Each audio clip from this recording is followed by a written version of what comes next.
Before we begin, if you enjoy tales of absurd historical mishaps and the peculiar follies of nobility, consider subscribing to Nightfall Notions for more delightfully boring bedtime stories.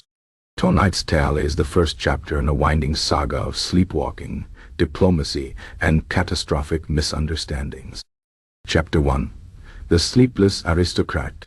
Lord Alistair of Blackwood Manor was a man of impeccable breeding, unshakable dignity, and one profoundly inconvenient affliction. He sleepwalked. Not the harmless, meandering kind of nocturnal wandering, where one might wake up clutching a candlestick or standing in a linen closet. No, Alistair's sleepwalking was of the grand theatrical variety, the sort that left servants gasping, guests bewildered, and the entire court of King Edric III endlessly entertained. It began, as most troubles do, with something trivial. A misplaced letter opener. Lady Eleanor, Alistair's long-suffering wife, had awoken one evening to find him standing at the foot of their bed, holding the offending object aloft, as if it were the royal scepter. "The Duke of Marlborough," he intoned solemnly to the empty air, "shall henceforth be known as the Duke of Pickled Herring." Then he bowed deeply to the wardrobe and returned to bed, leaving Eleanor to wonder if she had imagined the whole affair. She had not. By the following week, Alistair had sleep-strolled into the kitchens and attempted to negotiate a trade agreement with a side of mutton, mistaking it for the ambassador of a neighboring kingdom. The cook, a woman of formidable patience, played along out of morbid curiosity, offering the mutton a goblet of wine and a seat by the fire. When Alistair awoke hours later, his doublet stained with gravy and his boots inexplicably filled with rosemary sprigs, he assumed he had attended a particularly raucous banquet and thought little of it. The court, however, thought much of it. Gossip spread like butter on warm bread, and soon nobles placed wagers on what Lord Alistair might do next in his unconscious state. The Earl of Wexford bet 10 gold crowns that Alistair would mistake the king's prized hunting hound for a foreign dignitary. The Countess of Vane wagered 20 that he would attempt to declare war on a potted fern. No one, however, anticipated the incident with the treaty. It happened on the eve of the annual harvest accord, a delicate diplomatic gathering where the kingdoms of the realm renewed their alliances and settled petty disputes over wine and thinly veiled threats. Alistair, having been awake for 3 nights straight due to an ill-advised experiment with imported coffee, was in no state to attend. But attend he did, or rather his body did, while his mind remained firmly asleep. Dressed in his finest ceremonial robes, Alistair moved through the grand hall with eerie purpose. He exchanged pleasantries with the Duke of Harrogate, complimented the Baroness of Cresthill on her non-existent hat, and then, with the gravity of a man signing his own death warrant, picked up the freshly inked peace treaty between the kingdoms of Eldermere and Valesry. What happened next was a matter of heated debate among witnesses. Some claimed Alistair sneezed. Others insisted he tripped over his own cloak. The most damning account came from a terrified scribe, who swore the nobleman had simply looked at the document, muttered, "This won't do," and deliberately dropped it into a nearby tureen of onion soup. By the time the parchment was retrieved, the ink had bled into illegibility, and the delicate clauses of the agreement were reduced to a soggy, broth-stained ruin. The ambassador of Valesreach, a man with the patience of a cornered badger, took one look at the ruined treaty and declared it an act of sabotage. Eldermere's envoy, never one to back down from a perceived slight, accused Valesreach of planting the soup as a deliberate trap. Voices rose, chairs scraped, and before anyone could stop it, someone, history would never agree on who, threw the first bread roll. And so, with a splatter of onion broth and the whizzing of airborne pastries, the war of the soupy accord began. As for Alistair, he woke the next morning in his own bed, blissfully unaware of the chaos he had unleashed, and wondered why his slippers smelled faintly of leeks. Little did he know, his nocturnal habits were only just beginning to reshape the fate of the realm. Chapter 2. A Moonlit Stroll Through History. Lord Alistair's unfortunate soup-related diplomatic disaster was, as it turned out, far from unique in the annals of noble sleepwalking.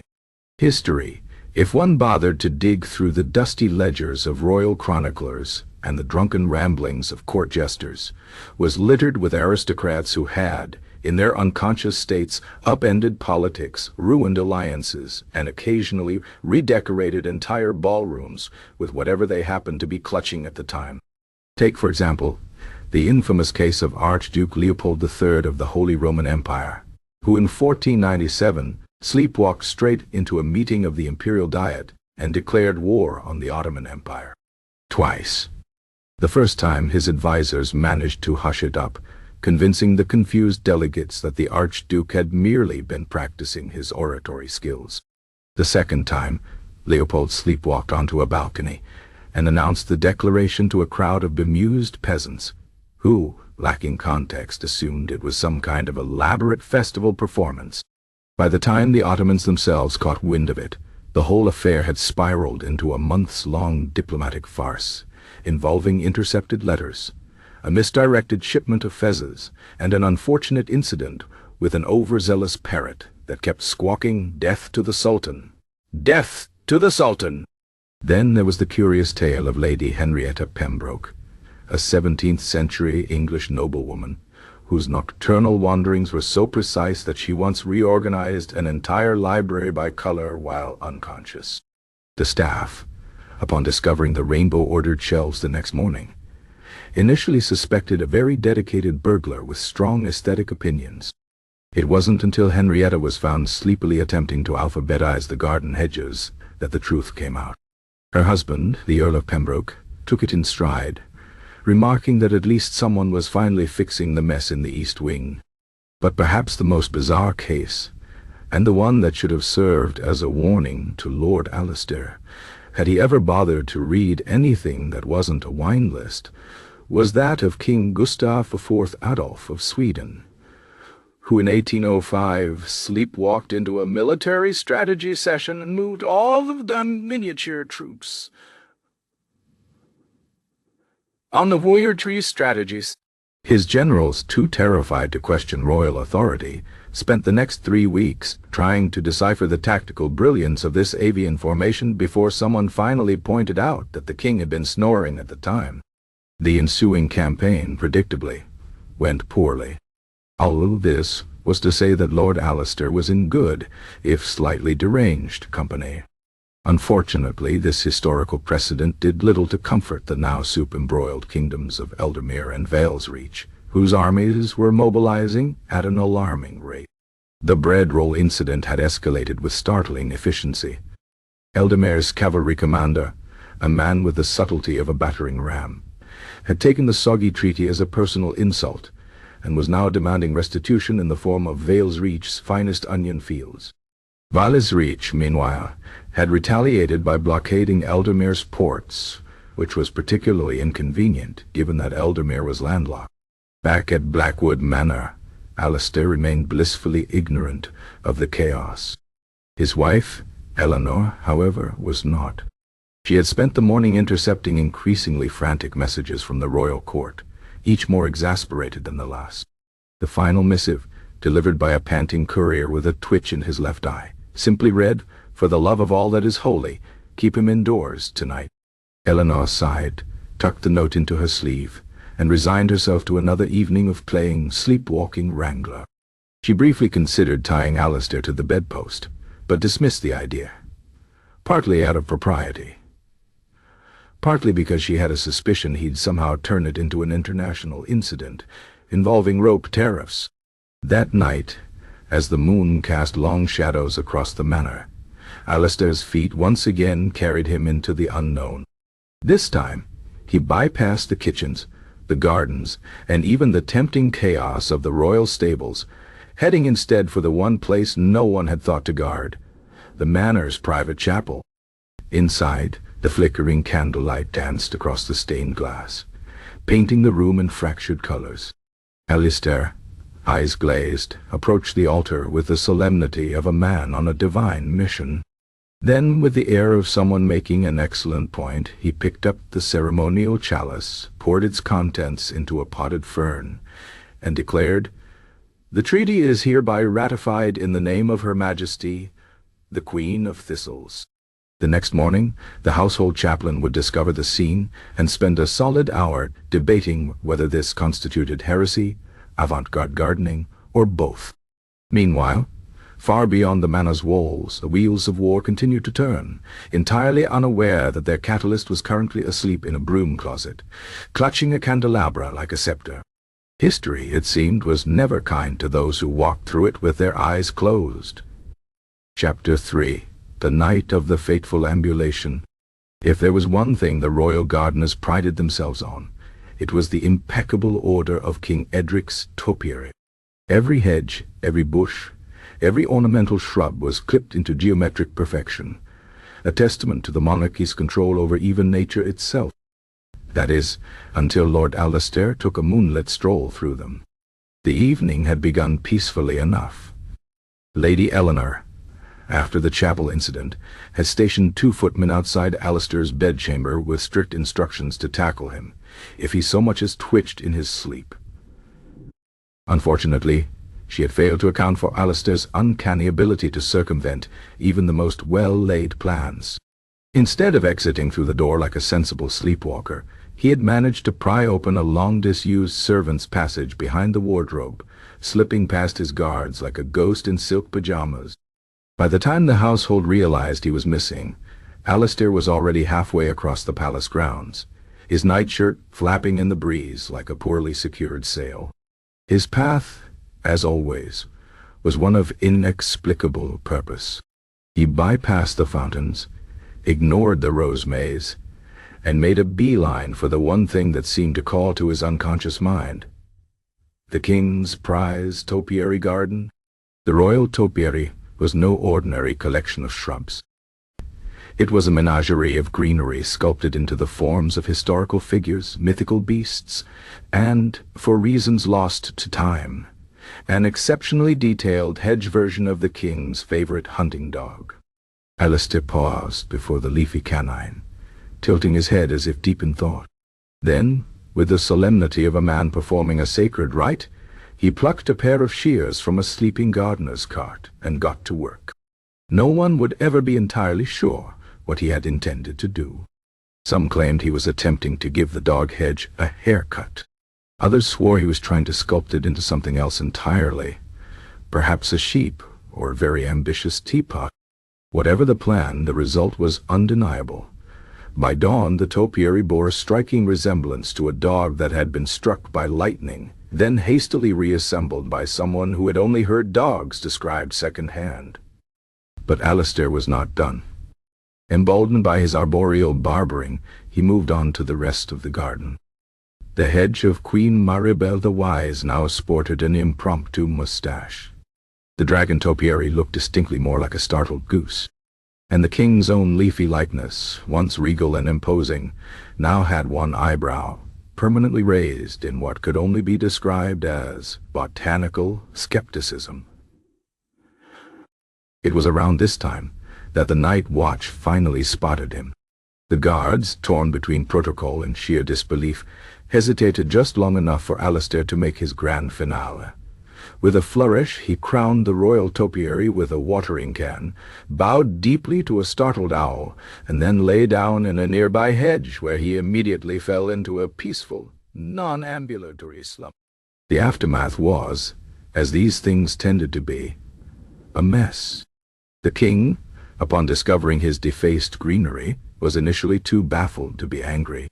"Why does my face look like it's judging me?" he demanded of no one in particular. The head gardener fainted outright. The court, meanwhile, dissolved into hysterics, though whether from nerves or suppressed laughter was unclear. Only Lady Eleanor remained grimly focused. She arrived just as the sun was rising, took one look at her slumbering husband, nestled in the foliage like some bizarre nymph, and sighed. "At least he didn't declare war on a bush," she muttered. Little did she know, the damage was already done. The topiary incident, while objectively ridiculous, had an unintended consequence. King Edric's hunting dog Topiary had been a gift from the Duke of Vala's Reach, a fact now rendered painfully obvious by the ruined hedge's resemblance to a mange-ridden stray. The Duke, already prickly from the soupy treaty debacle, took one look at the mangled greenery and declared it a deliberate insult. By noon, the already tense relations between Eldamere and Vale's Reach had deteriorated further. The Duke's messengers rode out with thinly veiled threats about respect for shared gifts and the consequences of topiary-based provocations. Eldamere's court, in turn, accused Vale's Reach of overreacting to what was clearly an act of sleepwalking, a defense that only inflamed tensions further. Sleepwalking, the Duke snapped. Next you'll claim he was sleep-treasoning. Back at Blackwood Manor, Alistair woke in his own bed, blissfully unaware of the fresh chaos he'd cultivated. His only clue was the faint scent of rosemary in his hair, and a single leaf stubbornly clinging to his collar. He plucked it off, frowned at it, then shrugged and tucked it into his pocket like a man collecting souvenirs from a life he didn't remember living. Meanwhile, in the royal gardens, the vandalized topiary stood as a silent testament to the night's events. The king, after much deliberation, decided to leave it as it was. "It's growing on me," he admitted, though whether he meant the topiary or the absurdity of it all was unclear. As for the two kingdoms teetering on the brink of war, well, they were about to discover that Lord Alistair's nocturnal adventures were far from over. Somewhere, in a distant corner of the palace, a stray pair of shears gleamed in the sunlight, waiting. Chapter 4. The Diplomatic Letter, Mishap. The war between Eldamere and Vala's Reach had reached a peculiar stalemate. Neither kingdom could quite remember why they were fighting. Something about soup and topiary had been involved, but both were now too stubborn to back down. The only thing preventing full-scale bloodshed was the sheer bureaucratic inertia of medieval warfare, which moved at the speed of a heavily armored snail. It was in this tense climate that King Edric decided a peace conference was in order. Not because he particularly wanted peace, mind you, but because his treasury was running low on funds for amusingly shaped siege weapons. The summit was to be held at the neutral territory of Castle Greybridge, a drafty fortress perched precariously on a cliff that everyone pretended was symbolic, rather than just architecturally unsound. Naturally, Lord Alistair was invited. Lady Eleanor, upon hearing this, briefly considered feigning her husband's death. She had spent the last fortnight employing increasingly desperate measures to curb his nocturnal escapades, locking doors, hiding his shoes, even attempting to tether him to the bed with a silk sash, which he had sleepily knotted into an elaborate bow, and presented to the startled chambermaid as a gift for the Queen of Turnip. But royal summons could not be ignored, and so she resigned herself to accompanying him, armed with a vial of smelling salts and a prayer.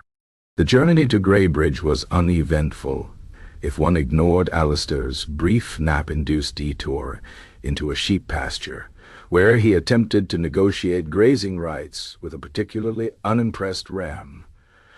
Well, by the time they arrived, the castle was already abuzz with diplomats, advisors, and at least one professional treaty witness who had brought his own ceremonial quill, and a disconcerting habit of nodding sagely at inopportune moments.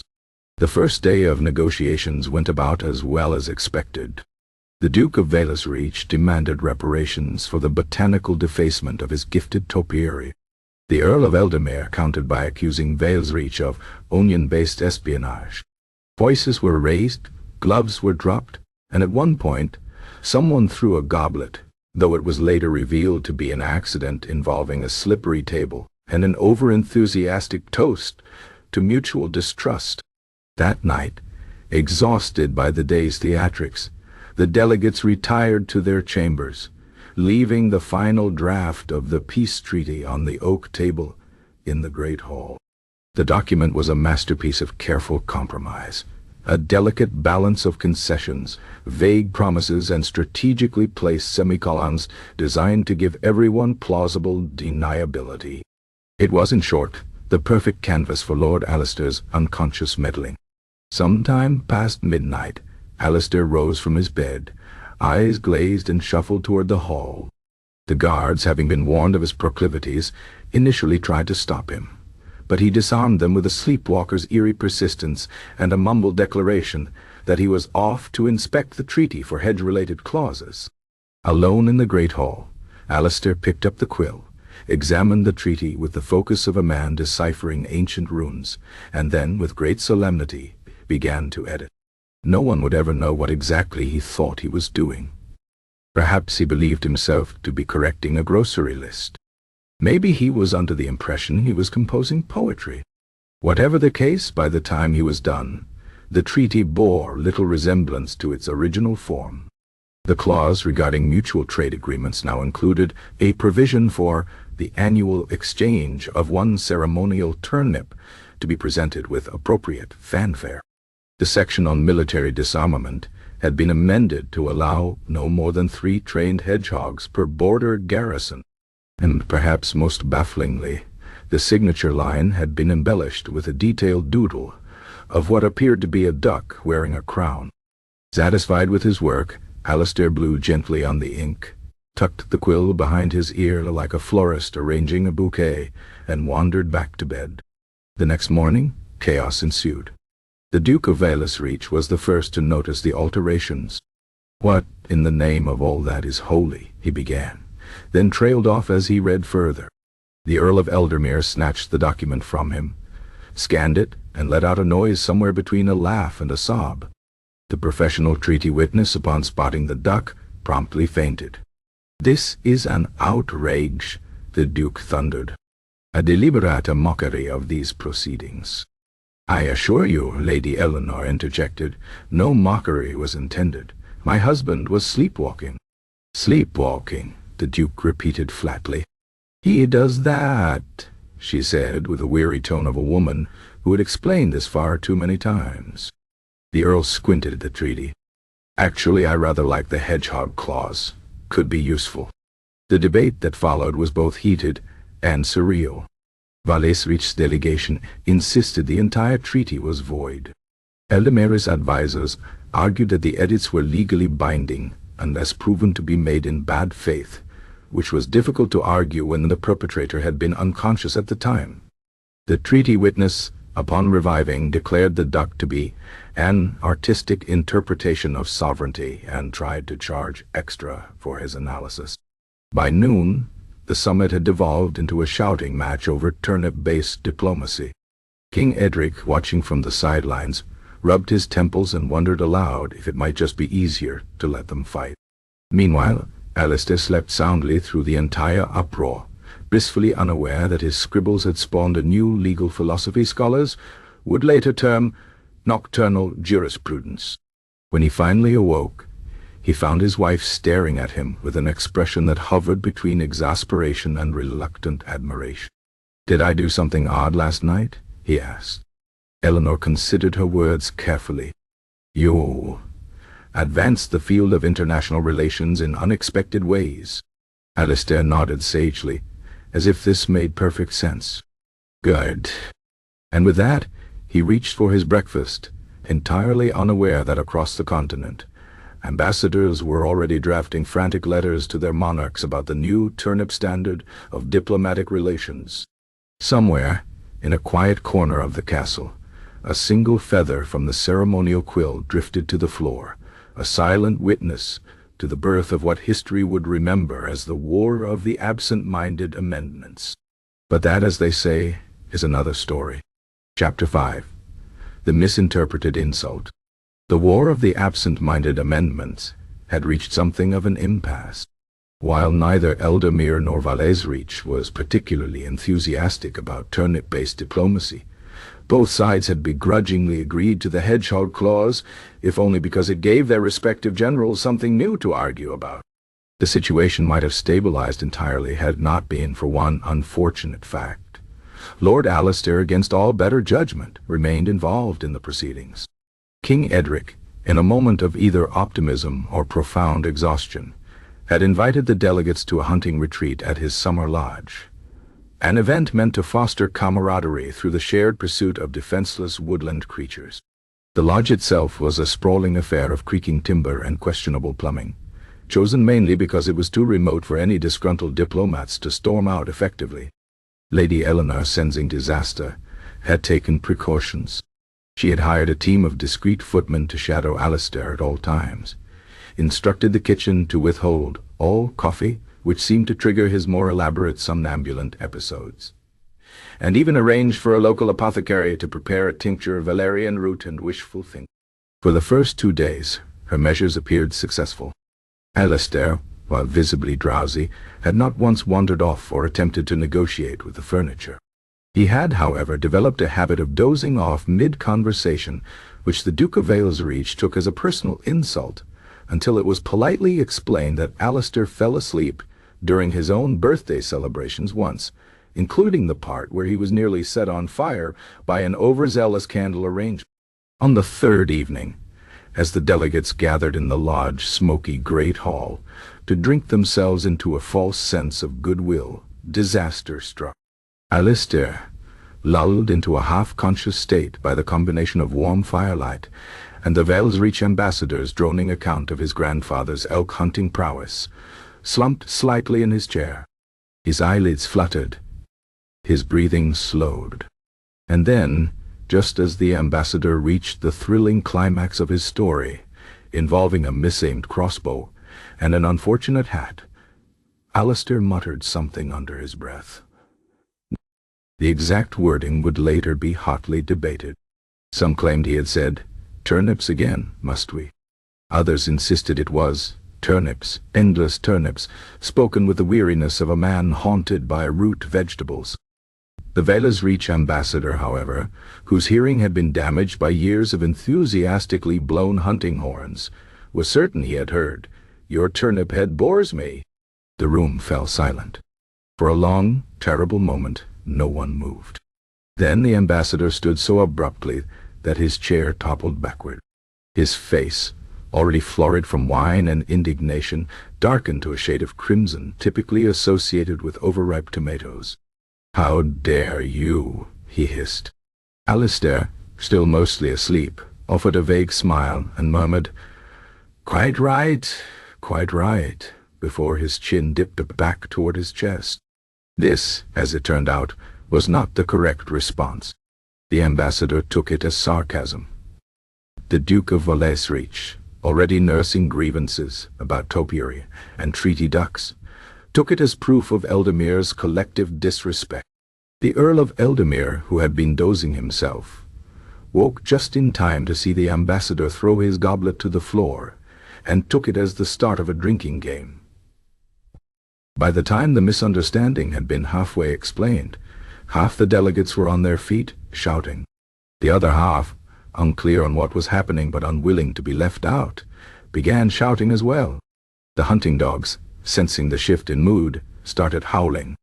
Somewhere in the chaos, someone threw a bread roll, whether as a weapon or a peace offering would remain unclear, and struck the professional treaty witness directly between the eyes, knocking him unconscious onto a platter of cold meats. Lady Eleanor, who had been engaged in a polite conversation about embroidery with the Baroness of Cresthill, turned just in time to see Alistair stir, blink at the uproar, and then, with the serene focus of a sleepwalker, reach for the nearest platter of roasted pheasant and begin rearranging the slices into what appeared to be a map of a small island. The king, who had slipped out earlier to relieve himself, returned to find the hall in uproar and his peace summit thoroughly derailed. He sighed, rubbed his temples, and then, in a moment of either inspiration or resignation, declared that everyone should go to bed and pretend this never happened. No one listened.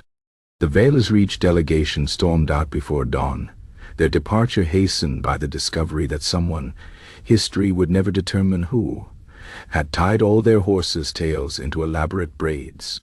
The Eldermere contingent, left to explain the turnip remark, resorted to increasingly implausible theories involving regional idioms and possible auditory hallucinations from bad venison.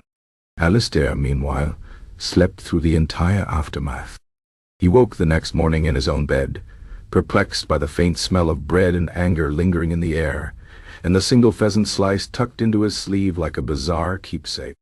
The king, upon being informed that the Vela's Reach ambassador had formally recalled his delegation, and was now referring to the incident as the great Turnip affront, merely stared into the middle distance and said, "I'm going to go hunting. Alone, with a very large bottle of wine." As for Lady Eleanor, she spent the morning drafting increasingly inventive excuses for her husband's behavior, settling finally on a letter that claimed he had been overcome by the vapors of noble excess, a phrase she hoped sounded serious enough to warrant sympathy, but vague enough to avoid follow-up questions. And somewhere in the forest between the kingdoms, a single confused turnip, perhaps sensing its newfound diplomatic significance, rolled quietly into a ditch and waited for history to unfold. The war, it seemed, was back on. And this time, it was personal. Chapter 6. The Castle's Lax Night Watch. The guards of Castle Greybridge were not, by any measure, the kingdom's finest. This was not due to any lack of potential on their part, but rather to the unfortunate reality that guarding a drafty fortress on the edge of nowhere was considered the royal equivalent of being sent to military purgatory. The pay was meager, the wind was constant, and the most exciting event in living memory had been the time a badger got into the pantry and declared war on the winter preserves. Thus, when Lord Alistair's latest sleepwalking escapade began, the night watch was engaged in their usual pastime, a dice game of questionable legality called Thief's Knuckles, which involved a surprising amount of shouting and the occasional forfeiture of belt buckles. Sergeant Hobbs, a man whose mustache alone accounted for half his body weight, was in the middle of explaining why his roll of 5-1s was actually a winning throw when young Timmins, the newest recruit, cleared his throat.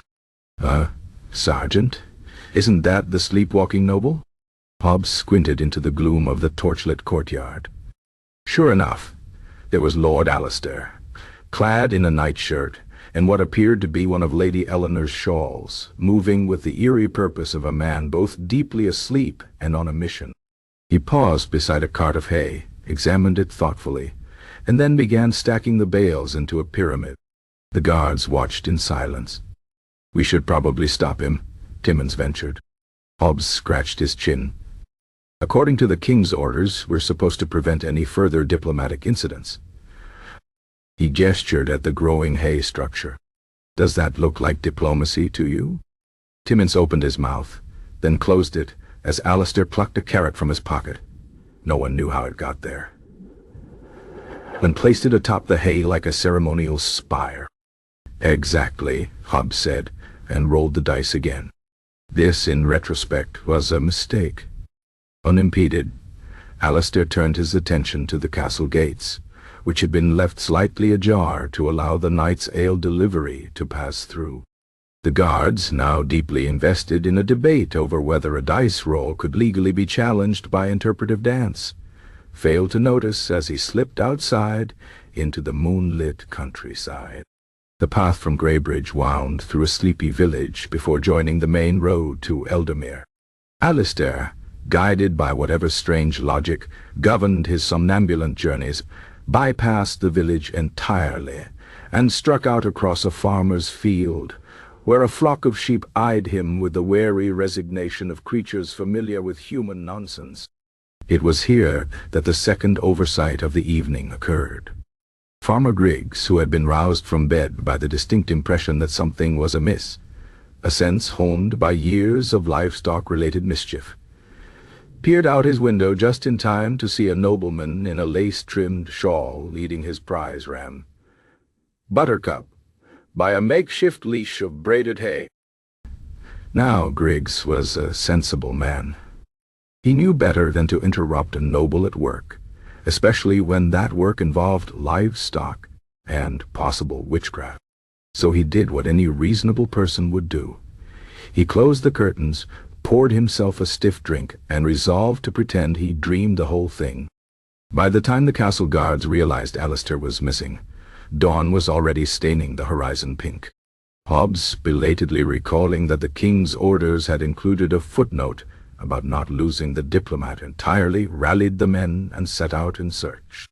They found Alistair 3 miles northeast of the castle, sitting cross-legged in a meadow, surrounded by a semicircle of sheep, and deep in what appeared to be negotiations with Buttercup. And thus, Alistair was saying the treaty shall stand, provided the wool tariffs are reduced by no less than 15%. Buttercup, after a moment's consideration, sneezed on his shoe. Hobbs coughed. "My lord, the king requests your presence." Alistair blinked up at him, his expression that of a man abruptly torn from a very important dream about trade agreements. "Ah," he said. "Yes, of course." He stood, brushed hay from his nightshirt, and then, with the air of someone concluding state business, patted Buttercup on the head. "We'll reconvene at the solstice." The return to the castle was uneventful, save for Timon's unsuccessful attempt to bribe a sheep into carrying his helmet. No one spoke of the incident afterward, not the guards, who had no desire to explain their negligence, not Farmer Griggs, who had developed a sudden passion for sobriety, and certainly not Alistair, who remembered nothing and assumed the hay in his hair was from an especially vigorous pillow. But the damage, as it were, had been done. For unbeknownst to anyone, a traveling minstrel had witnessed the entire scene from a nearby hilltop. By week's end, a new ballad was circulating in taverns across the realm. The Ballad of the Wool-Taxed Diplomat, a rollicking tune that painted Alistair as a champion of the common shepherd, and, more problematically, implied the crown was considering a tax on livestock. The Duke of Vallisreach, upon hearing a drunken rendition from his own guards, was incensed. "First turnips, now sheep," he thundered. "What's next? A levy on chickens?" This would, ironically, appear in the next draft of the treaty, thanks to another of Alistair's sleepwalking revisions. King Edric, when informed of the song's existence, briefly considered having the minstrel drowned, then settled for a strongly worded letter and a complimentary barrel of wine to ensure the next verse was more flattering. As for the night watch, they were reassigned to latrine duty, a fate Hobbs considered unjust until he discovered the dice games in the guardhouse had significantly better stakes. And high above the meadows, the stars twinkled indifferently, as they always had and always would, over the endless, absurd theater of human affairs. Somewhere in the distance, a sheep bleated. It sounded suspiciously like laughter. Chapter 7. The Accidental Flag Planting. The border between Eldermere and Vallisreach had been in dispute for 3 generations, 4 wars, and 1 particularly contentious game of croquet. Officially, the matter was still under negotiation, pending a joint survey that both kingdoms kept postponing due to scheduling conflicts. Vallisreach, and a sudden plague of highly territorial badgers, Eldermere. Unofficially, the disputed territory was a no-man's land of overgrazed meadows, and the occasional confused shepherd who would wake to find his flock counted twice for 2 different tax collectors. It was here, in the pre-dawn hush of a particularly nondescript hillock, that Lord Alistair's unconscious feet carried him. His latest sleepwalking episode had begun innocuously enough. A midnight stroll through the castle corridors, a brief stop to admire a tapestry he mistook for a particularly stylish bathrobe. And then, with the quiet determination of a man dreaming of paperwork, he had shouldered open a side gate and set out across the countryside. The guards, having learned their lesson from the sheep incident, had actually tried to follow him this time, but lost him in the dark when he inexplicably crawled through a drainage culvert to avoid the toll bridge. By sunrise, Alistair stood atop the disputed hill, swaying gently in the breeze like a particularly aristocratic sapling. His nightshirt, which had started the evening as a respectable garment, now bore the stains of brambles, the unmistakable smear of something that might have been badger-related, and 1 bright yellow dandelion stuck to his elbow. In his hands, clutched with the reverence of a sacred relic, was the remains of a chamber-pot's ceramic lid, which in the fog of his dreaming mind had transformed into a ceremonial plaque. For a long moment he simply stood there, surveying the land with the solemn air of a conqueror. Then, with great ceremony, he knelt, dug a small hole with the lid, and planted it firmly in the earth. Next came his belt, which he arranged in a neat circle around the plaque. Finally, with the flourish of a man concluding a grand diplomatic gesture, he untied his paisley dressing gown and hoisted it upon a nearby branch, where it flapped limply in the dawnlight like the world's most disheartened flag. The sovereign nation of... He paused, his sleep-addled brain groping for a name.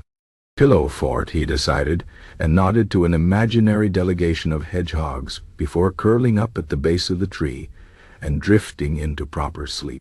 The trouble began approximately 2 hours later, when a Valles-Reach border patrol crested the hill. Captain Linus, a man whose mustache could sharpen knives, took one look at the scene. The improvised flag, the ceremonial chamber pot shard, the snoring nobleman, and came to the only logical conclusion. Eldemir had staged an invasion in their pajamas. By the gods, breathed one of the soldiers. They've gone mad with power. Linus, ever practical, kicked Alistair's foot. You? Explain yourself. Alistair, who was now dreaming of a very pleasant tea party, murmured, "The crumpets are treasonous," and rolled over. This did not help. By noon, word had reached the Valles-Reach court that Eldemir had not only violated the truce but done so with shocking informality. The Duke, already nursing grievances about sheep tariffs and topiary, saw this as final proof of his neighbors' contempt. First they insult our vegetables, now they colonize us in their night clothes, he roared, striking the arm of his throne so hard a decorative tassel fell off. This means war, a proper one, with uniforms and at least one trumpet. Back in Eldemir, King Edric was midway through an enjoyable nap when the news arrived. He listened, sighed deeply, and asked the messenger which one of his nightshirts. The paisley or the stripes? The paisley, sire. Damn, that was his good one. Lady Eleanor, upon being informed that her husband had single-handedly escalated the conflict while technically unconscious, did not react at first. Then, very calmly, she picked up a decorative pillow, screamed into it for a full minute, and announced she was taking up drinking as a hobby. Meanwhile, at the border, Alistair woke to find himself the center of an armed standoff. The Eldemir cavalry had arrived to retrieve their wayward diplomat, while Valles-Reach forces had assembled to defend their sovereign soil from nocturnal annexation. Between them, the hill now boasted 3 separate flags. Alistair's dressing gown, the Valles-Reach standard, a very angry-looking badger, and a hastily contrived Eldemir banner that appeared to be someone's handkerchief tied to a fishing pole.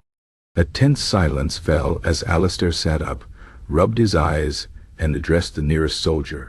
"Excuse me, is this the 9:30 tour of the battlements?" This proved to be the final straw.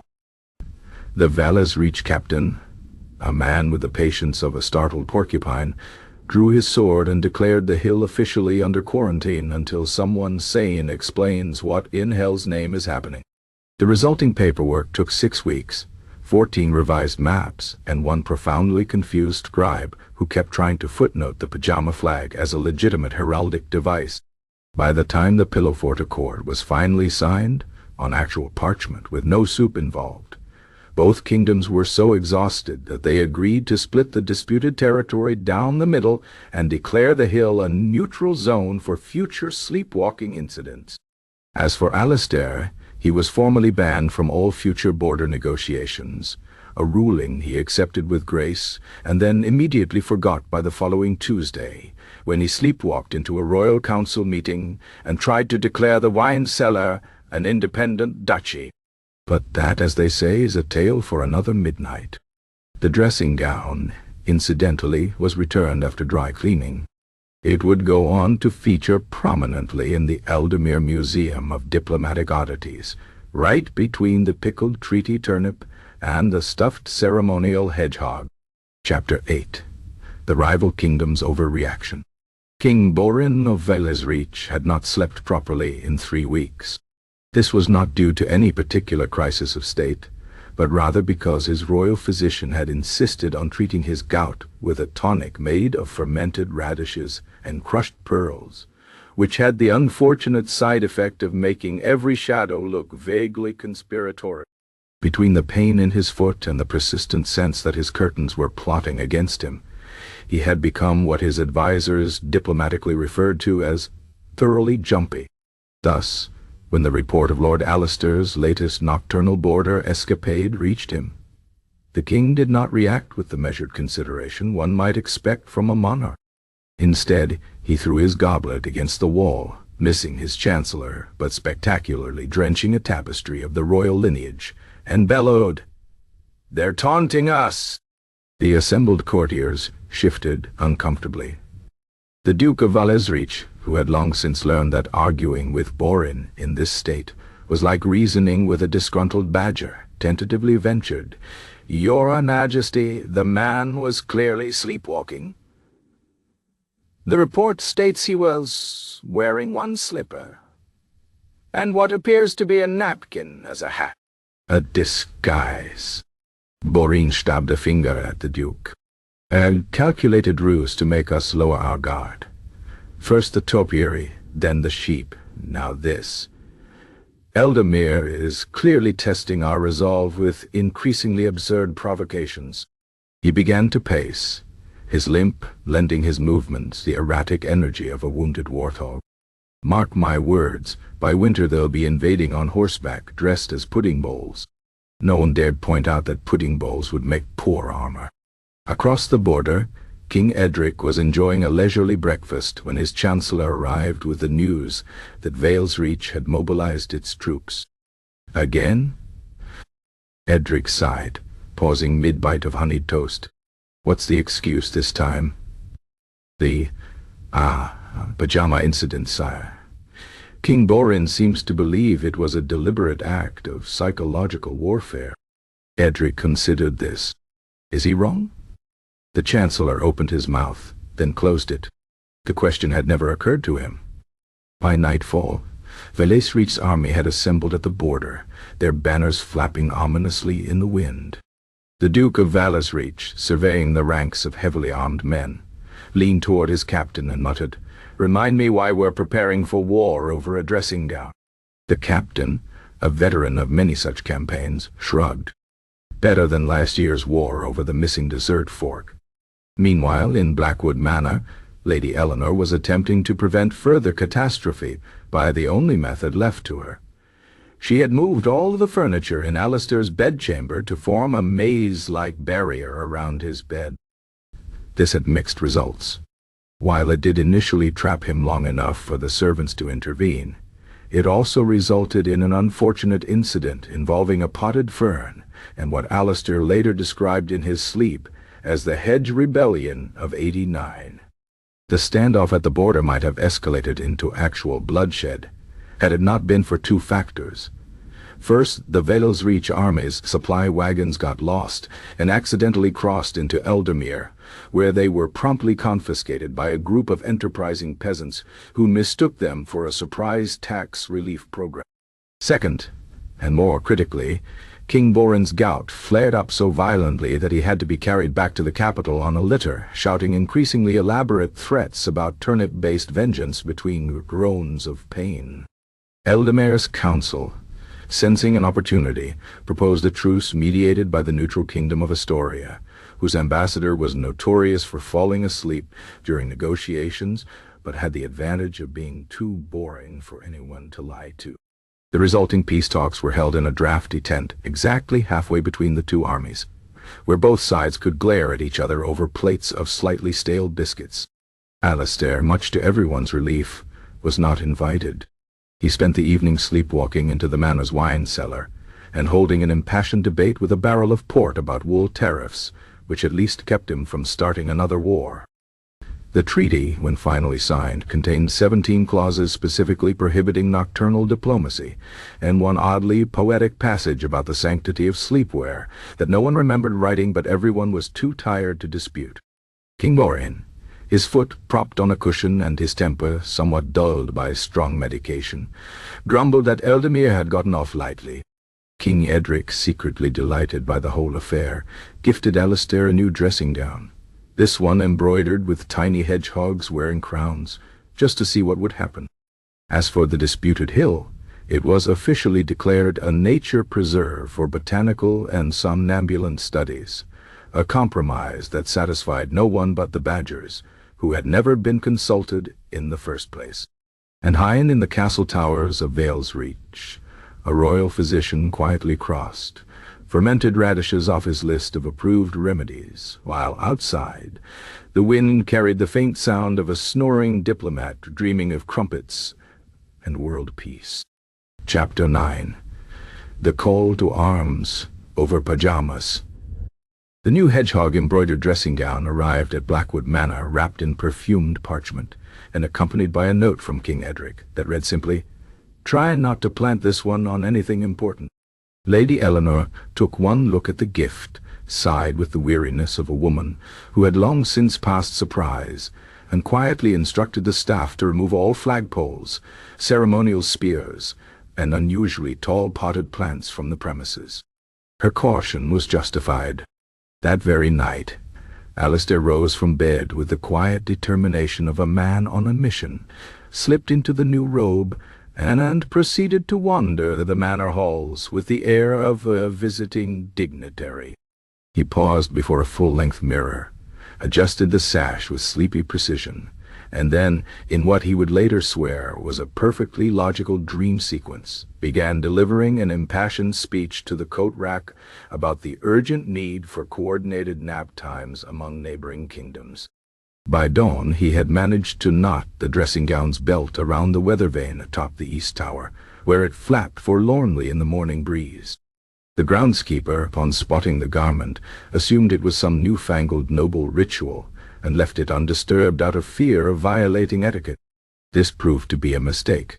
A trading caravan from Vale's Reach happened to pass by Blackwood Manor that morning. Among them was a particularly excitable wool merchant named Huber, who took one look at the tower and immediately saw what he wanted to see. The unmistakable standard of house, Blackwood, it wasn't, flying defiantly above what he assumed must be captured territory. It wasn't. By noon, rumors were spreading through Vale's Reach taverns that Eldamere had seized Blackwood Manor in a surprise night attack and raised their colors over the conquered keep.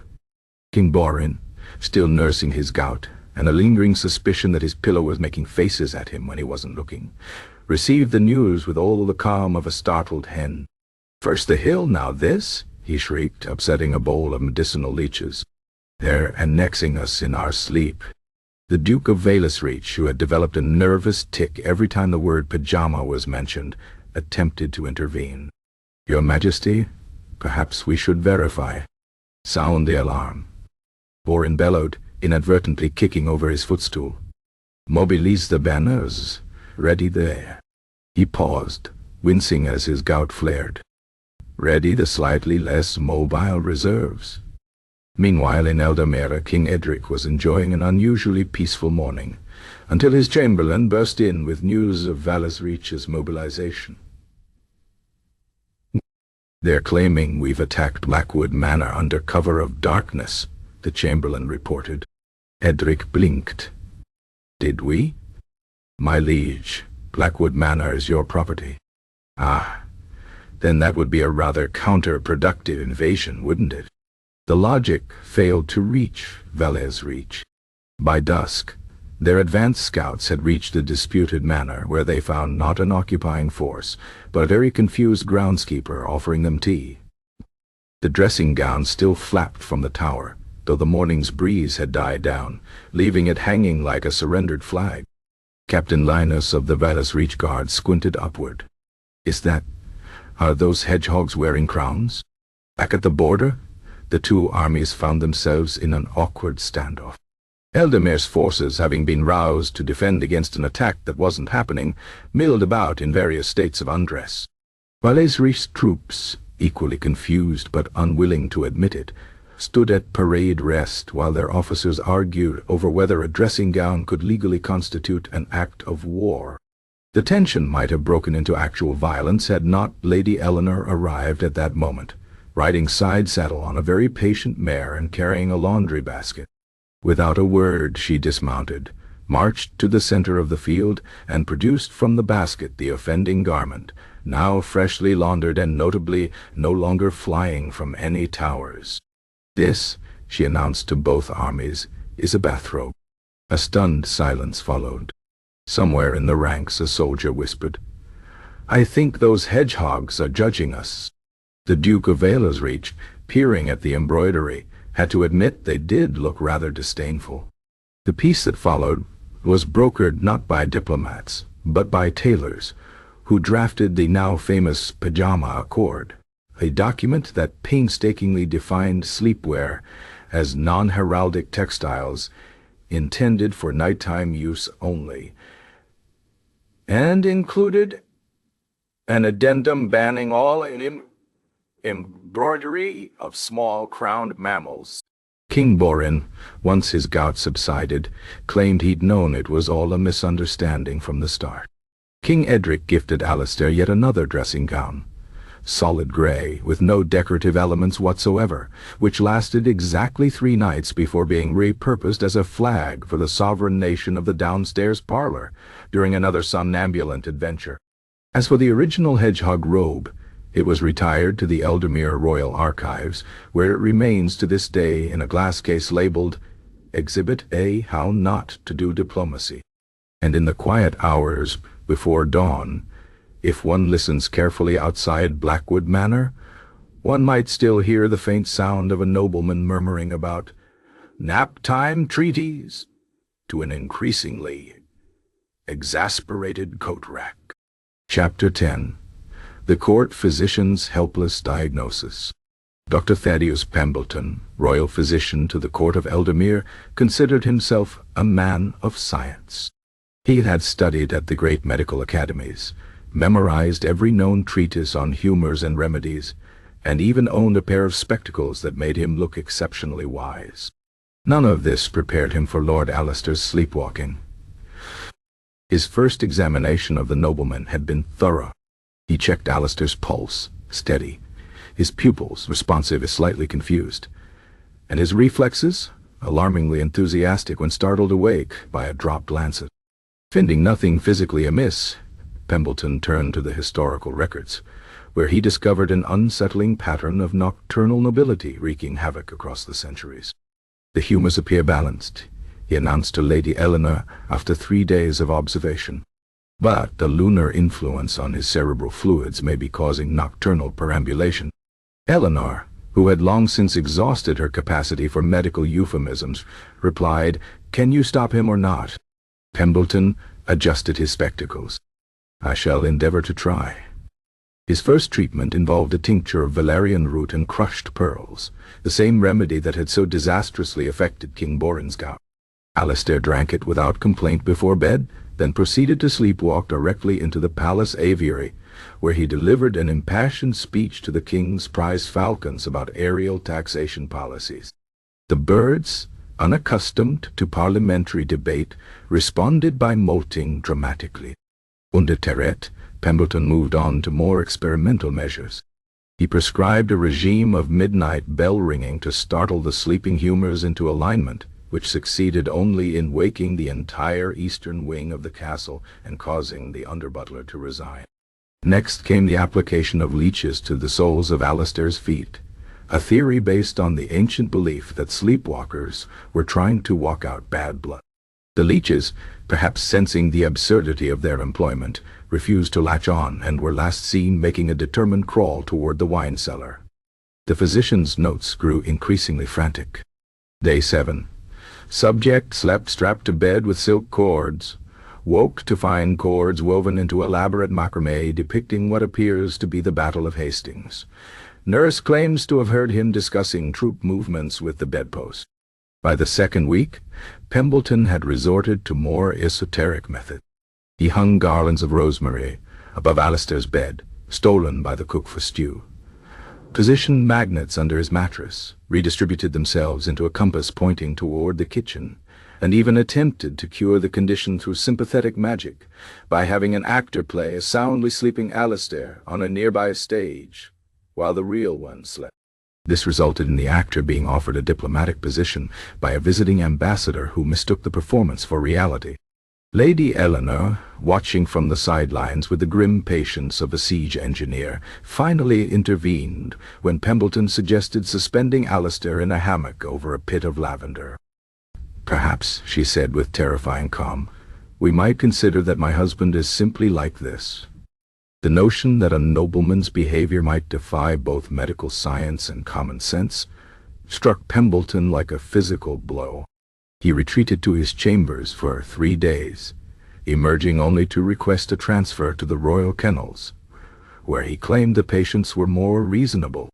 His final entry in Alistair's casebook read, "Condition appears chronic, possibly hereditary, and remarkably resistant to both leeches and reason. Recommend assigning a full-time diplomatic escort to follow subject with a net and explanations. Also, replenish pearl supply." As for Alistair, he remained cheerfully oblivious to the medical drama surrounding him. On the night Pembleton left his service, he sleepwalked into the physician's vacated quarters, rearranged all the bottles in the medicine cabinet by color, and left a perfectly composed sonnet about the digestive benefits of turnips on the desk. The next morning, the new royal physician, a young, optimistic man who hadn't yet learned better, found the poem and declared it a breakthrough in humor-based therapy. Lady Eleanor, upon hearing this, poured herself an unusually large glass of wine and began drafting a letter to the king suggesting they simply declare Alistair's condition a national landmark and move on. Meanwhile, in the palace gardens, a single leech finally reached the wine barrels. It died happy, and so the medical establishment surrendered to the inevitable, while in the shadowed corridors of power, a nobleman wandered on, untouched by science, unfettered by reason, and still slightly trailing the scent of lavender from that last failed experiment. The kingdom held its breath, the court prepared explanations, and somewhere, a newly appointed diplomat rehearsed his speech about why Eldermere's latest treaty proposal included a clause about nocturnal avian taxation. Thus ended the physician's crusade, not with a cure, but with a weary admission that some mysteries, like why Alistair could recite the entire Eldermere tax code in his sleep, but couldn't remember where he'd left his shoes, were simply beyond mortal understanding. Chapter 11. The Peasants' Bewilderment. News traveled slowly but inevitably from the castles and courts to the villages and fields, carried by merchants with loose tongues, by soldiers with time to kill between patrols, and by the occasional literate chicken farmer who read aloud from discarded broadsheets while his neighbors gathered to gawk at the novelty of written words. Thus it was that the common folk of Eldermere and Vala's Reach came to understand, or rather fail to understand, that their kingdoms stood on the brink of war because some nobleman kept wandering around at night in his small clothes.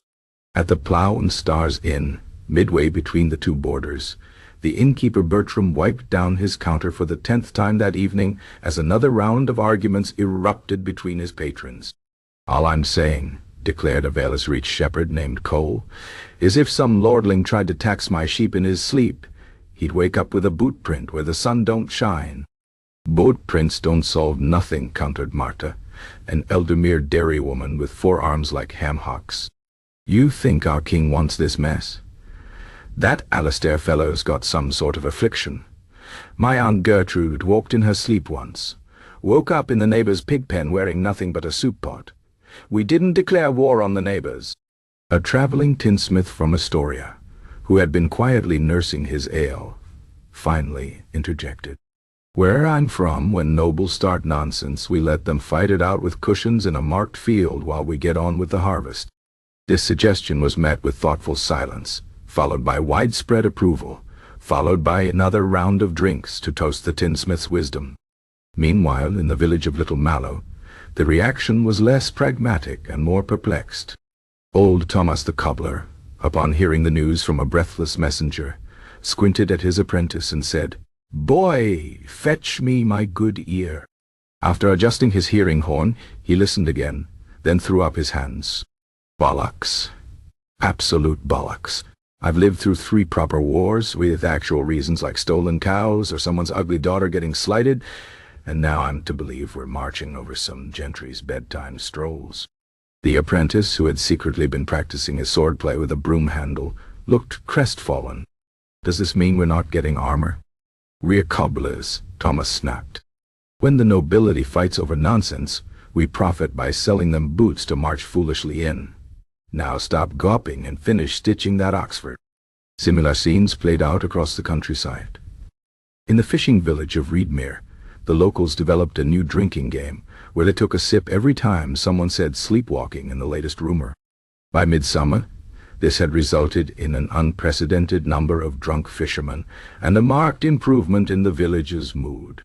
The only true outrage came from the border regions, where farmers had already endured years of shifting tax jurisdictions.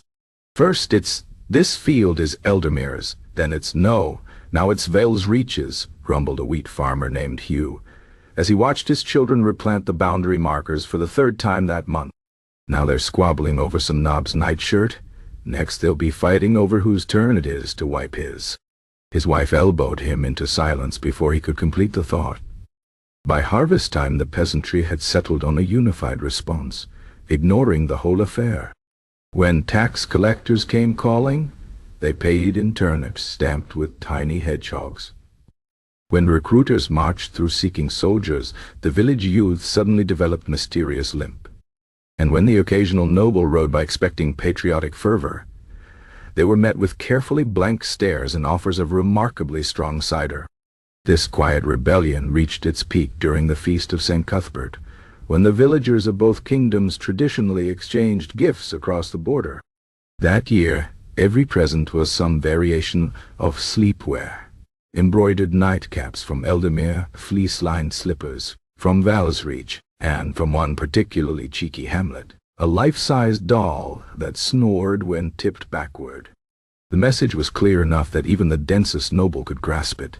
The common folk had better things to worry about than which rich man's unconscious antics would get them killed. Wars came and went, but crops needed planting, children needed feeding, and someone had to milk the damned cows before they burst. As autumn leaves began to fall, a curious peace settled over the land. Not the tense, official kind brokered by diplomats, but the weary, practical kind forged by people who understood that survival mattered more than pride. In taverns and farmhouses alike, when talk turned to the sleepwalking lord, the conversation inevitably ended with the same peasant wisdom: best to let sleeping nobles lie. And if the occasional village still placed bets on what Lord Alistair might do next in his nocturnal state, well, a man had to find amusement where he could. The current favored wager involved a chicken coop and a misplaced proclamation about egg-based taxation. But no one really believed it would happen. At least not until the night of the first frost, when a very confused rooster found itself knighted by a barefoot nobleman in a hedgehog-patterned robe. But that, as the saying goes, is another story entirely. Chapter 12. The Mercenaries Who Just Wanted a Nap. The Free Company of the Iron Boar had fought in 17 conflicts across 5 kingdoms, surviving everything from cavalry charges to dysentery outbreaks. They were professionals, hardened, disciplined, and currently engaged in their most challenging campaign yet, staying awake through a war that made no goddamn sense. Their captain, a grizzled veteran named Rurik with a scar that made his smile look like a broken fence, stared at the latest dispatch from Vale's Reach Command. "Let me get this straight," he said, his voice dangerously calm. "We're being paid 3 silvers a day to stand in a muddy field because some nobleman in the next kingdom keeps getting out of bed at night?" The messenger, a pimpled youth who had not yet learned when to flee, nodded enthusiastically. "It's a matter of national pride, sir. Lord Alistair's sleepwalking has been interpreted as deliberate psychological warfare by—" Rurik held up a hand. "Son, I once saw a man get stabbed over a game of dice where the rules were made up as they went. This is stupider than that. The mercenaries' camp became a chorus of groans and muttered curses. Beyond the axe, who got his nickname from never having touched an axe in his life, threw his helmet to the ground. I left my warm bed in Krovograd for this. At least when the Duke of Harrogate hired us to fight over his mistress, there was. For 2 weeks, the company endured the farce. They stood picket duty while officers debated whether Alistair's latest somnambulant adventure, redistributing the silverware in Blackwood Manor's dining hall into diplomatic seating arrangements, constituted an act of aggression. They marched in formation past farmers who laughed behind their hands. They watched as both kingdoms' heralds engaged in increasingly creative interpretations of what constituted a war crime when committed while unconscious. The breaking point came during the so-called Battle of Willow's Bend, when the Eldemir and Veles Reach vanguard actually encountered each other at a river crossing. Rurik, peering through the dawn mist at the opposing forces, turned to his lieutenant. "Gareth, count how many of those poor bastards look like they'd rather be in bed." Gareth didn't need to count. "All of them, Captain." What followed wasn't so much a battle as a collective act of passive resistance. Archers accidentally fired their arrows into trees. Cavalrymen dismounted to admire wildflowers. At one point, an entire company from both sides spontaneously declared a latrine break. By noon, the mercenaries had reached an unofficial accord. When ordered to advance, they moved at the speed of elderly tortoises. When commanded to sound the charge, their trumpeter played a lullaby. And when the Veles Reach general demanded to know why his flanking maneuver had stalled, Rurik looked him dead in the eye and said, "Tactical napping, sir. Essential for morale." The final straw came during a night patrol, when Rurik's men stumbled upon none other than Lord Alistair himself, sleepwalking through no man's land in a billowing nightshirt, murmuring about boundary negotiations with the local owl population. The mercenaries watched in silence as their supposed casus belli paused to bow deeply to a tree stump before continuing his moonlit stroll. Gareth sighed. "We're getting paid to guard a man from himself." The next morning, the Free Company of the Iron Boar did something unprecedented in the annals of mercenary history. They quit en masse, not just from the contract, but from the entire conflict. Rurik's resignation letter, nailed to the Veles Reach command tent, reads simply, "Find someone else to babysit your sleeping nobility. We're going where wars still have the decency to be about gold or women or land. P.S. Your general snores." As they marched away from the front lines, the mercenaries passed a group of peasant children playing war with stick swords. One tiny girl, commanding a regiment of scarecrows, declared to her troops, "Today we fight because, oh, just hit each other. It doesn't matter why." Beyond the axe nodded sagely, out of the mouths of babes. And so the professionals departed, leaving the two kingdoms to their absurd conflict, the peasants to their quiet mockery, and Lord Alistair to whatever diplomatic incident his next somnambulant stroll might inspire. Somewhere, in a tent now missing 17 experienced fighters, a Veles Reach paymaster stared at the untouched wages, and wondered if this whole affair might have been avoided with a sturdy bedrail and a locked door. But history rarely records such simple solutions. Instead, the chronicles would note only that the War of the Sleepwalking Lord continued, its battles growing increasingly half-hearted, its soldiers ever more inventive in their avoidance of actual combat, and its namesake blissfully unaware that somewhere a group of very tired mercenaries still toasted his name, usually followed by the phrase "damn fool," "noble," and the sound of ale mugs hitting. As for the Free Company, they found honest work guarding a wine shipment against bandits, and for the first time in months slept soundly through the night. Chapter 13.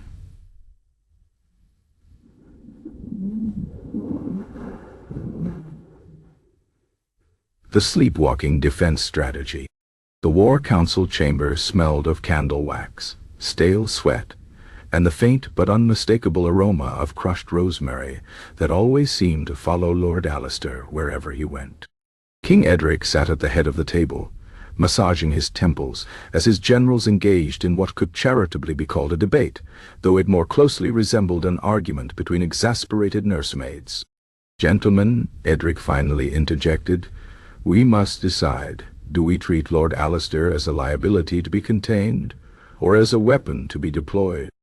General Hargrave, a bear of a man whose tactical brilliance was matched only by his inability to whisper, slammed a meaty fist on the table. "I say we strap him to a horse and send him toward the enemy lines at night. Let Velsreach deal with him wandering into Gedrid camps, rearranging Harry maps, and declaring Kyrie latrines independent city-states." Across from him, General Montague, who had earned the nickname the Baffled after surviving 3 battles without ever quite figuring out which side he was on, stroked his chin thoughtfully. "But what if he sleepwalks back guy to our side? What if he negotiates a peace treaty with himself, when wake up to find we've surrendered to our own laundry?" A murmur of concern rippled through the room. Lady Eleanor, who had been permitted to attend on the condition she not throw anything, cleared her throat. "If I may, Your Majesty, the simplest solution remains locking him in the wine cellar every night. No maps, no treaties, just him debating vintages with the casks." Hargrave scoffed. "And risk him sleep negotiating a trade alliance with our best port reserves? Absolutely not." The debate raged for hours. Proposals grew increasingly outlandish. Rigging Alistair with bells like a misplaced cow, training guard dogs to gently herd him back to bed.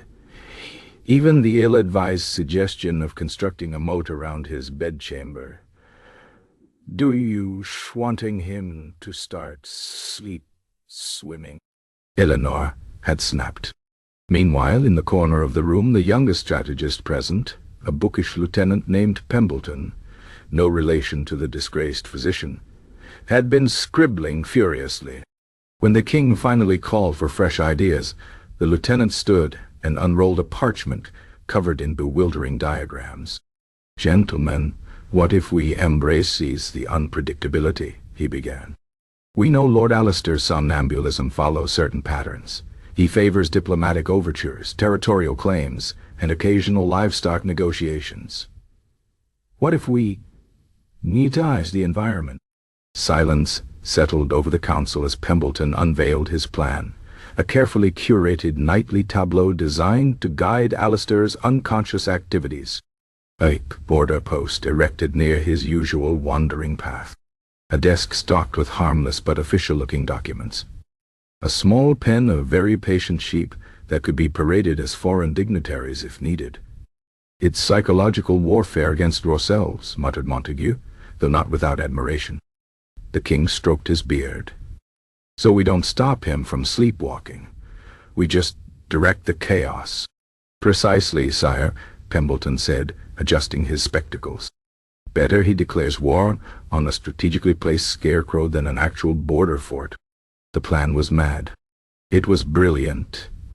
It was exactly the kind of desperate measure the situation demanded. That very night, the operation commenced. Alistair, after consuming a carefully measured sedative tea, administered by a terrified new physician who kept checking the dosage, was tucked into bed as servants quietly transformed the manor gardens into a diplomatic playground. A painted sign reading Velsreach Outpost was hammered into the herb garden. A tent stocked with blank parchment and sealing wax was erected near the duck pond. And, in case of emergency, a liveried stable boy stood ready to play the king of Astoria should Alistair attempt cross-border negotiations. At midnight, right on schedule, Alistair rose and began his stroll. The hidden observers held their breath as he paused at the fake border, examined the sign, and shook his head. "Preposterous," he muttered. "Velsreach wouldn't use Helvetica on their signage." Then he walked straight past every carefully laid trap, past the baffled stable boy, past the duck pond, and directly to the one thing no one had thought to safeguard: the royal dovecote. By dawn, every messenger bird in Eldomere had been issued tiny parchment declarations of war against the winged menace. The birds, being birds, immediately began using these missives as nesting material. When the king was informed, he did not shout. He did not groan. He simply looked at the sky, as if asking the heavens why they had cursed him with such creativity in his noble's affliction. Back at the War Council, Lieutenant Pembleton was already revising his diagrams. What if, he ventured, we trained the Bewildereds to negotiate? General Hargrave began weeping quietly into his gauntlets. And so the great sleepwalking defense strategy entered its second phase. Less about controlling the uncontrollable, and more about desperately trying to stay one step ahead of a man who, while unconscious, kept outmaneuvering his kingdom's best military minds. The lesson, as the generals were slowly learning, was simple. You cannot strategize against chaos.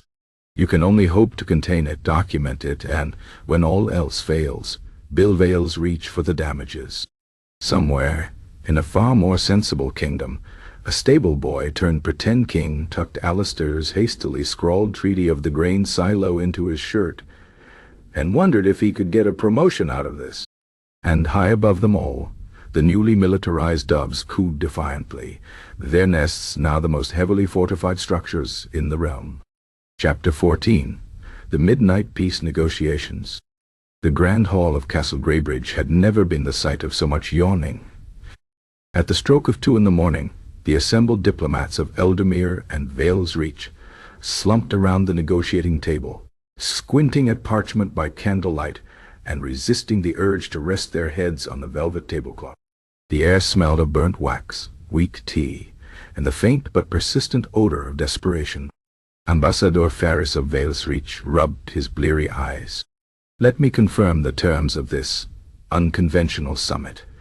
We're staying awake until Lord Alistair inevitably sleepwalks in here, at which point we'll guide him to sign whatever document we place before him. Lady Eleanor, who had taken up residence in a high-backed chair with a flask hidden in her sleeve, nodded. Precisely. He once sleep-signed a treaty declaring our wine cellar an independent duchy. With the right phrasing, we might get him to undo this entire mess. Across the table, Eldermere's chief scribe stifled a groan as he prepared 3 different versions of the peace accord. One straightforward, one written entirely in rhyming couplets, in case Alistair's sleeping mind preferred poetry. And one suspiciously phrased like a laundry list with ample space for X marks the spot. The hours crawled by. The Vale's Reach delegation passed around a tin of something labeled wakeful pepper that turned out to be mostly salt. The Eldermere contingent took turns walking laps around the hall to stay alert, their footsteps echoing like a very slow parade.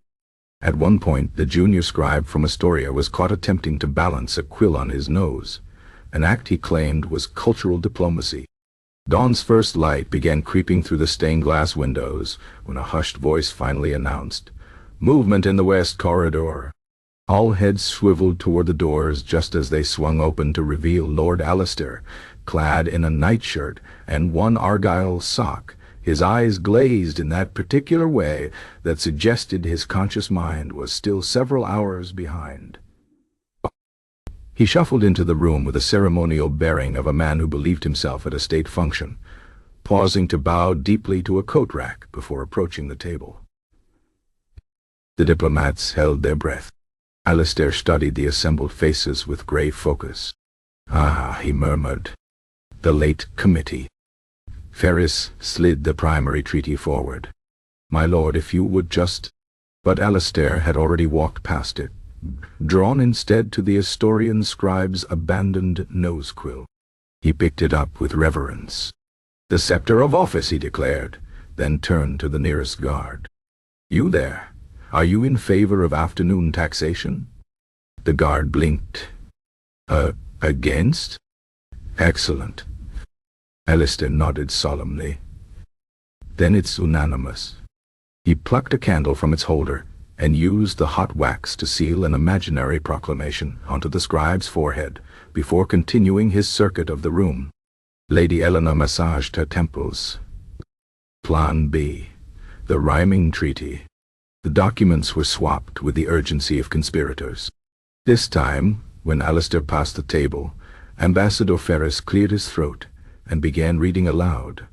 Whereas both sides do agree to set their weary conflict free.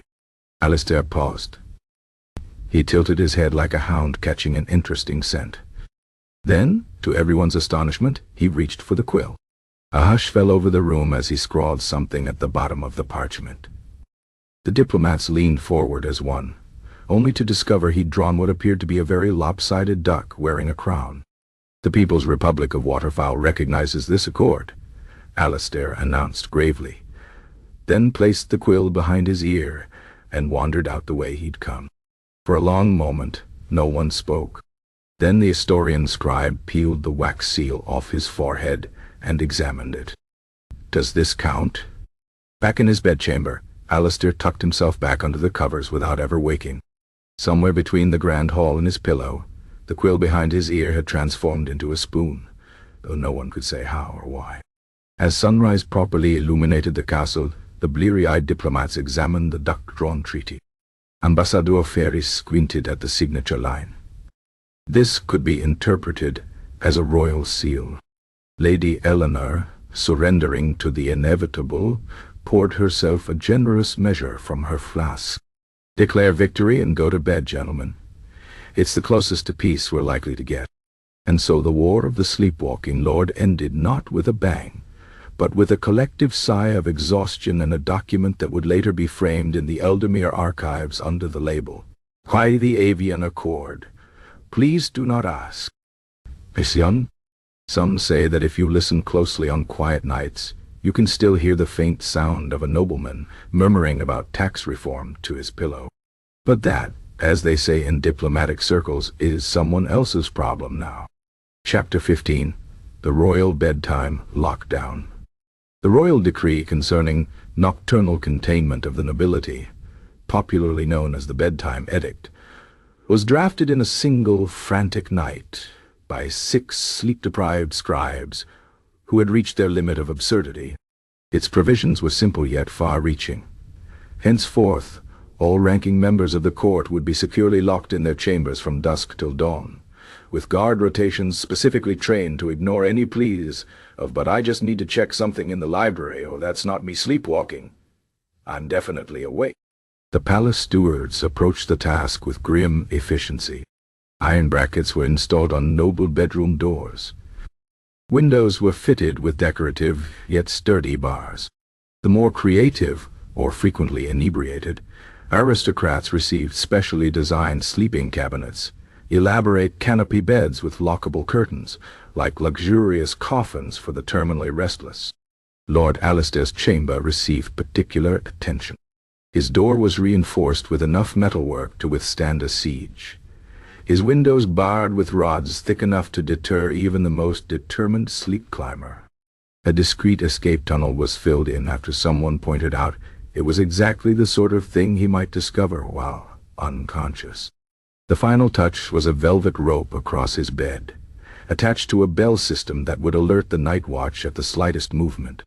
Lady Eleanor surveyed these preparations with weary approval. If he manages to cause an international incident from inside that, I'm retiring to a nunnery. The first night of the great lockdown passed with surprising peace. Alistair slept soundly.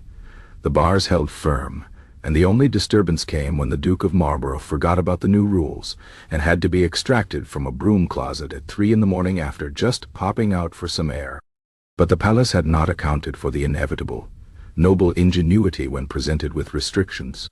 By week's end, an entire underground economy had sprung up around the lockdown. Pages ran nighttime errands for bribes. Cooks smuggled midnight snacks via pulley systems. The young Baroness of Crest Hill perfected a method of picking locks with hairpins that would have impressed any burglar, though she only used this skill to visit the pastry chef's son. The system's real test came during the state visit of King Borin, the first diplomatic meeting since the Avian Accord. Protocol demanded he stay in the luxurious, and now thoroughly secured, Amber Suite. His gout had improved, But his paranoia had not. He arrived with his own bed, his own locksmith, and 6 guards specifically tasked with watching for nocturnal nonsense. That night, the palace held its breath. Guards stood at attention outside every noble door. The night watch conducted hourly patrols. And at precisely midnight, the inevitable happened, not from Alistair's chamber, but from King Boran's. The Vales Reach monarch, it turned out, was a notorious sleep-talker. No, the turnips go in the Uvermote. He bellowed at the canopy of his bed, then launched into a detailed critique of imaginary fortifications that had his guards scrambling for quills to take notes. Meanwhile, Alistair slept peacefully for the first time in months. Whether it was the security of confinement or sheer exhaustion from months of unconscious diplomacy, his slumber was so deep that when Lady Eleanor peered in at dawn, she found him exactly where he should be, one hand resting on the velvet rope, like a child holding a security blanket. The lockdown, against all odds, worked. In the weeks that followed, an unexpected calm settled over the kingdoms. The night watch grew complacent. The nobles adapted. And somewhere in the royal archives, a scribe quietly began drafting what would later become the greatest legal document of the age. The addendum concerning midday naps and associated protocols. As for Lord Alistair, he eventually woke to find his world slightly smaller, but no less strange. The bars on his windows cast interesting shadows in the morning light. The lock on his door had an oddly musical click. And if sometimes he dreamed of wandering great halls and signing grand treaties, well, that was nobody's business but his pillow's. The war that began with a sleepwalker stroll ended not with a treaty, but with a turned key. And if the sound of slamming bedroom doors echoed through the palace each evening, well, that was the sound of peace. Some say you can still hear it if you listen closely at dusk. That and the faint jingle of the night watch's keys as they make their rounds, eternally vigilant against the greatest threat the kingdoms had ever known, a well-rested nobility. Chapter 16. The Aftermath. A War of Whispers. History, that fickle scribe, has a habit of tidying up inconvenient truths. The official records of the great conflict between Eldamere and Vales Reach would eventually settle on the blandly diplomatic title of the Wool Dispute of 1273, reducing months of absurdity to a single dry paragraph about trade disagreements and territorial misunderstanding. The Pajamas, the topiary, the duck-sign treaties, all vanished into the genteel fog of royal archives, where inconvenient facts go to gather dust. But in taverns and farmhouses, at sewing circles and blacksmith forges, the truth lived on in whispers. Did you hear? A miller might murmur to his apprentice. They say that war started because some lord dreamed he was a hedgehog and tried to tax the sunrise. Nah, the apprentice would counter knowingly. It was over a woman, always is. Only this one was a sheep dressed in pearls. The children of border villages played a game called Sleepwalk, the Noble, where one child would wander blindfolded, while others tried to steer them into signing peace treaties with tree stumps. Old women sold dream sachets guaranteed to prevent nocturnal mischief, containing nothing but lavender and wishful thinking. Every midwinter, the villagers of Little Mallow performed a satirical play called Pajama, a cordy that grew more exaggerated with each retelling. Last year's version featured a dancing badger playing the role of King Boran. At court, of course, no one spoke of it. Diplomats developed sudden coughs when the subject arose. The royal librarians became remarkably skilled at misplacing certain documents. Even King Edric, in his memoirs, devoted exactly one sentence to the affair. There was an unfortunate period of tension with our neighbors stemming from a misunderstanding about agricultural boundaries. The draft had originally read a misunderstanding about my cousin's inability to stay in bed like a normal person, but his scribes had gently suggested edits. Lord Alistair himself seemed blissfully unaware of his own notoriety. He took his nightly confinement with good humor, occasionally gifting particularly impressive locks to the castle guards as souvenirs. Lady Eleanor never did retire to that nunnery, though she did take up drinking tea from a mug that read "World's Okayest Diplomat's Wife" in delicate gold lettering. Only 2 physical reminders of the conflict remained in the official record. The first was the bedtime decree itself, which became permanent palace protocol, though later generations assumed it was some archaic measure against assassins or vampires. The second was the framed Avian Accord in the Eldamere archives, its lopsided waterfowl seal now accompanied by a small plaque reading, "Symbolic early peace effort, artist unknown."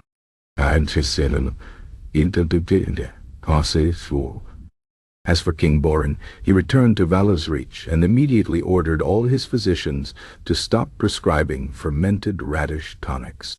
His official portrait, painted shortly after the peace, showed him standing sternly beside a globe, though keen-eyed observers noted the artist had included a tiny hedgehog hiding in the corner, wearing a crown and holding a truce flag. Whether this was satire or secret homage, no one dared ask. The greatest legacy of the war, perhaps, was the quiet understanding that spread between the kingdoms. Never again would Eldamere and Vala's Reach take themselves quite so seriously. Future disputes were settled with wry smiles and references to remembering what happened last time. Border guards developed a tradition of exchanging nightcaps during winter patrols, and on the rare occasions when some new noble displayed signs of sleepwalking, they were swiftly assigned a diplomatic post somewhere very far away, preferably near an ocean, where the worst they could do was negotiate with seagulls. Years later, when a young historian uncovered a cache of letters referring to the somnambulant crisis, she brought them to her professor in excitement. The old man glanced at the documents, chuckled, and tossed them into the fireplace. "Some histories," he said as the pages curled to ash, "are better written between the lines." And so the war that began with a sleeping nobleman's stroll faded into legend, then into joke, then finally into that most peaceful of fates, being forgotten at just the right moment, like a dream upon waking. Though if you listen very carefully on still summer nights, when the breeze carries the scent of lavender from castle gardens, you might just hear the faintest jingle of keys, and perhaps, if you're especially imaginative, the soft sound of a snore from behind a securely locked door. Chapter 17. The Ballad of the Sleepwalking Warmonger. The first version appeared in a dockside tavern near the Vala's Reach border, performed by a one-eyed minstrel with a talent for embellishment and a pressing need to pay off his bar tab. By the time it reached the royal courts, i.e. Ballad of the Pajama King had grown 17 verses, including an entirely fictional romance with a shepherdess and a dramatic sword fight fought with a butter knife. Lord Alistair first heard it during the Feast of St. Cuthbert, when the royal bard, a man Alistair had personally recommended for his sober historical accuracy, cleared his throat and launched into a rousing rendition of "Ho, Lord Alistair, still roaming." The song featured a jaunty chorus about misplaced treaties and a bridge where various farm animals offered political commentary. Halfway through the third verse, Lady Eleanor had to physically restrain her husband from crawling under the banquet table.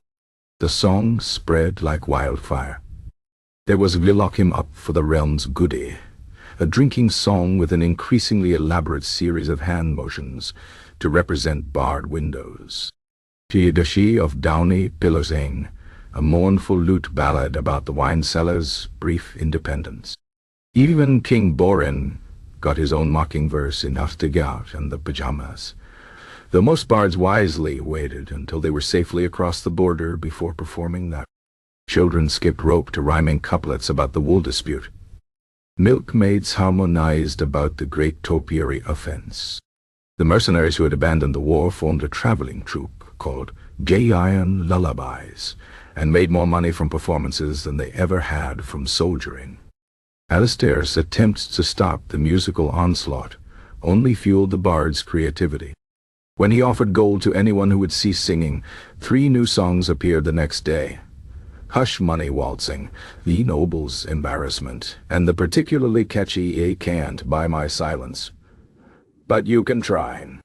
His legal threats resulted in a satirical courtroom ballad where a sleepwalking judge declared all chickens legally diplomats.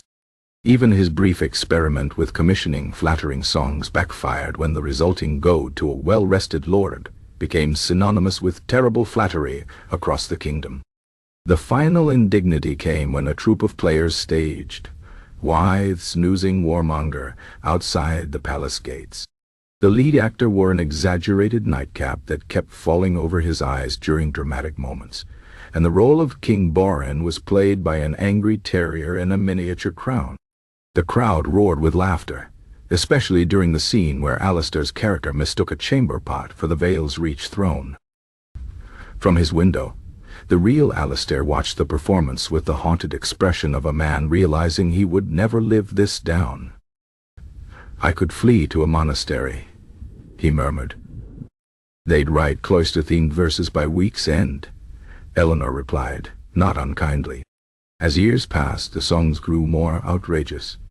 Alistair's sleepwalking adventures merged with other folk tales until some versions had him leading an army of sheep against a dragon made of pillows. Traveling minstrels competed to invent the most absurd scenarios.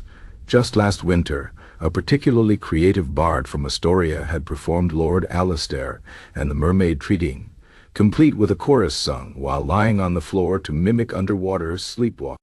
Strangely, the notoriety had an unexpected benefit. The same ballads that mocked Alistair also made him strangely beloved.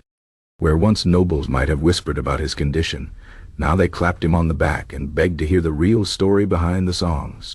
Children asked for his autograph instead of running from his nighttime wanderings. Even King Edric began introducing him at state functions as my cousin, the man who put the war in nightwear. At the annual harvest festival, when the royal bard struck up Still Roaming for the 100th time, Alistair did something astonishing. He stood and sang along. His voice was terrible, his timing worse, but the crowd erupted in cheers. By the final chorus, the entire banquet hall was on its feet, bellowing the refrain, while Alistair took an exaggerated bow. Afterward, slightly hoarse from singing and smiling, he turned to Eleanor. "It occurs to me that if you can't stop history from making you a joke, you might as well be in on the punchline." Eleanor kissed his cheek and handed him a small package.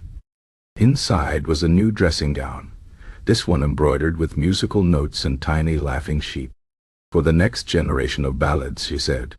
And though the palace guards still locked his door each night, though the songs would follow him to his grave and beyond, though future historians would puzzle over why so many treaties from that era smelled faintly of lavender, Alistair slept easier knowing some legacies, no matter how ridiculous, were worth embracing.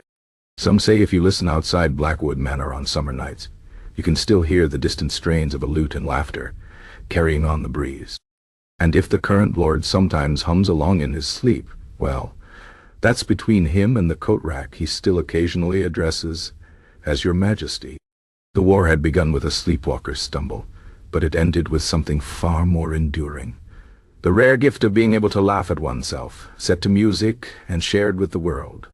And that, as the bards would surely sing, is the stuff of legends. Chapter 18. Legacy of the Nocturnal Noble.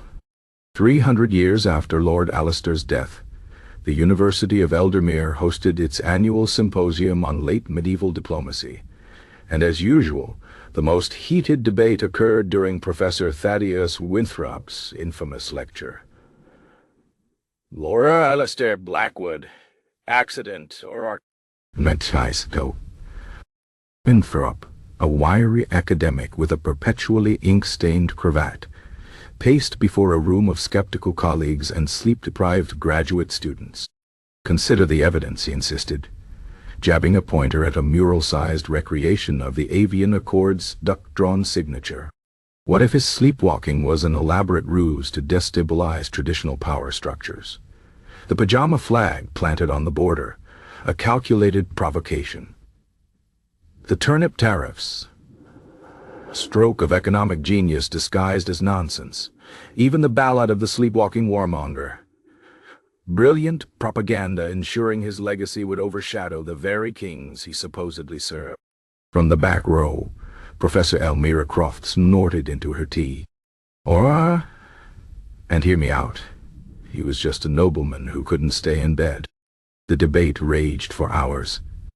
Historians from Valus Reach posited that Alistair had been a scapegoat for King Edric's failed policies. Historian Scholars argued he'd suffered from a rare sleep disorder, now known as ambassadorial somnambulism. One particularly radical grad student circulated a pamphlet claiming Alistair had been poisoned by Turnip lobbyists. Meanwhile, in the university's rare documents vault, a first-year archivist named Colin sorted through a newly donated collection of Blackwood family papers. His lantern flickered as he examined a crumbling journal, Alistair's long-lost personal diary. Most entries were mundane accounts of weather and wine vintages, but one passage, dated the week after the lockdown began, stood out. Dreamt again of the duck court. They say a kingdom's strength lies in its borders, but what of the spaces between? Between wakefulness and sleep, between jest and truth, between one man's madness and another's diplomacy. Let them lock my door. Let them sing their songs. Some treaties must be signed. Those. Colin sat back, pulse quickening. Was it a coded message? A sleep-addled ramble? Or proof that history's greatest diplomatic farce had been orchestrated by a man playing the long game in his nightshirt? He would never know for certain.